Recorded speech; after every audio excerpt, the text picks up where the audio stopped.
ఉగ్రవేటకు భారత army chief సైతం రంగంలోకి దిగారు.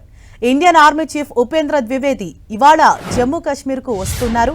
ఉగ్రదాడి జరిగిన బైసరన్ వ్యాలీని ఆయన సందర్శించనున్నారు.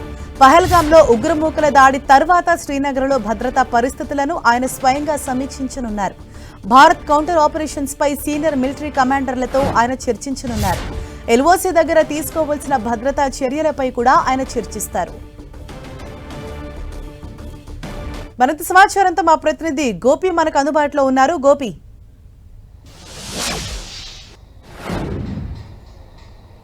కశ్మీర్లో ఉగ్రదాడి జరిగిన తర్వాత భారతదేశ వ్యాప్తంగా కూడా ఒక్కసారిగా ఉగ్రవాదుల వేట కొనసాగాలంటూ కూడా పెద్ద ఎత్తున కూడా నిరసనలు వ్యక్తమవుతున్న పరిస్థితి ఉంది. అయితే ఈరోజు మరొక మారు అర్ధరాత్రి ఎల్ఓసి ఏదైతే లైన్ ఆఫ్ కంట్రోల్ వద్ద పాకిస్తాన్ కాల్పులకు దిగడము, దానికి ధీటుగా భారత్ ఆర్మీ కూడా తిప్పికొట్టే ప్రయత్నం చేస్తుంది. ఇప్పటి వరకు అయితే ఎటువంటి ప్రాణ నష్టం జరిగినట్టుగా కూడా సమాచారం అయితే లేదు. అయితే పాకిస్తాన్ ఈ యొక్క కవ్వింపు చర్యలకు వెంటనే మానుకోవాలి, లేదంటే తీవ్ర పరిణామాలు ఉంటాయనేది కూడా ఆర్మీ హెచ్చరికలు అయితే జారీ చేస్తున్న పరిస్థితి అయితే ఉంది. ఈరోజు ఆర్మీ చీఫ్ కూడా ఈరోజు కశ్మీర్ పర్యటనకు వెళ్ళనున్నారు. అక్కడ ఏదైతే అనంతనాగ్ జిల్లాలో ఘటన జరిగిన తర్వాత అక్కడ ఉన్న పరిస్థితులపైన కూడా ఆయన ఒక సమీక్ష నిర్వహించనున్నారు. అయితే ఉగ్ర వేట ఇంకా కొనసాగాల్సిన అవసరం ఉంది. కూంబింగ్, సర్చ్ ఆపరేషన్స్ ఇంకా ఉధృతం చేయాల్సిన అవసరం అయితే ప్రస్తుతం కాశ్మీర్లో కనపడుతుంది. ఎందుకంటే అక్కడక్కడ ఇంకా ఉగ్రమూకలు ప్రతిదాడి చేసే ప్రయత్నం చేయొచ్చు అన్న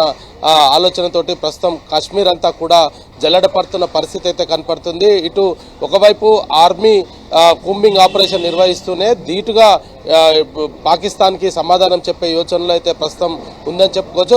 భారత ప్రభుత్వం కూడా దీనికి తగ్గట్టుగానే ఇప్పటికే పాకిస్తాన్కు సంబంధించిన అనేక అంశాలపైన నిషేధం కూడా విధించడం జరిగింది. ఈ నెల 27వ తేదీ వరకు వీసాలన్నీ కూడా రద్దు చేయడం జరిగింది. మెడికల్ వీసాలకు సంబంధించి ఈ నెల 29 వరకు కూడా కొంత అవకాశం కల్పించారు.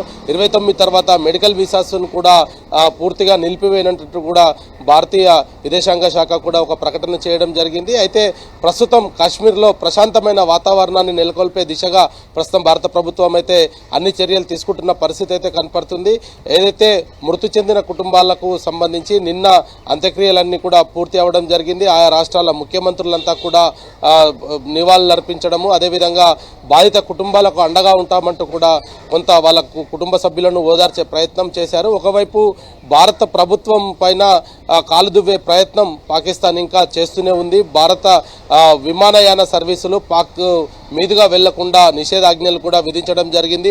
దీంతో కొంత ప్రయాణ సమయం కొంత ఎక్కువ అవుతుంది. అదేవిధంగా టికెట్ రేట్లు కూడా పెరిగే అవకాశాలు అయితే ఉన్నట్టుగా కూడా ఏవియేషన్ సంస్థ అయితే చెప్తున్న పరిస్థితి అయితే కనపడుతుంది. ఒకవైపు భారత్ లో కాశ్మీర్ లో ఉన్న పరిస్థితిని చక్కదిద్దుతూనే అదేవిధంగా ఇక్కడ కాశ్మీర్ లో ఉన్న ఉగ్రవాదుల వేటనైతే ఇంకా కొనసాగిస్తున్న పరిస్థితి అయితే కనపడుతుంది. థాంక్యూ గోపి.